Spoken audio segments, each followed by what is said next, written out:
الفيلم الخامس والأخير هو The Night Crawler، سيناريو وإخراج دان جيلروي في 2014. والقصة دايرة على لويس بلوم اللي تيلعب الدور ديالو جاك جيلنهول، واللي هو شفار تيبان بحال الا مؤدب ولكن مخربق في دماغه. لويس مقاتل مع الوقت في مدينة لوس أنجلوس وتيدير اللي في جهدو باش يلقى شي خدمة يديباني بها، ولكن ما كاين والو، وحتى هو باين عليه غريب الأطوار وبنادم تيتنكرا منه.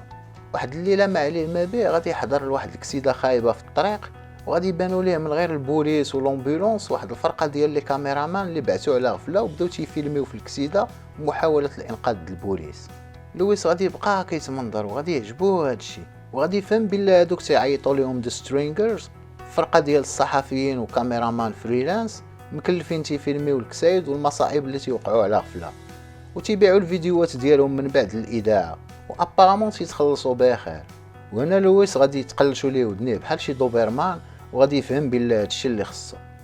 وبطبيعة الحال غادي يبدا لويس المسيرة المهنية ديالو في هاد الحرفة الجديدة، وغادي يمشي بعيد بلا قياس، لحقاش ديجا هو مخيبر ولقاه فين يزيد يحماق، وغادي يوري الناس شي حوايج ما عمرهم ما شافوهم في التلفازة.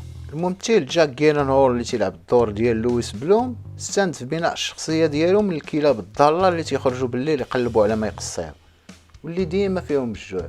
بان ليه ملي كان تيقرا السيناريو بلا لويس بلوم خاصو يكون بحالهم، هو يتطوع وطيح في الوزن قبل ما يبداو التورناج باش يرقاق بلا ما يقولها ليه حتى شي واحد، باش يتقمص الشخصيه باتقان. وهاد الشخصيه واخا غريبه الاطوار راه كتلمح لواحد الجيل اللي قالوا ليه بلا في الحياه راه خاصك تنجح باي طريقه واخا يكون اللي كان، هو يديرها بصح وما بقى تيعقل على حتى شي واحد وعلى حتى شي مبدا باش ينجح. هذا الفيلم لقى إقبال وحاز على جائزة أفضل فيلم في مهرجان سان دييغو فيلم كريتيكس.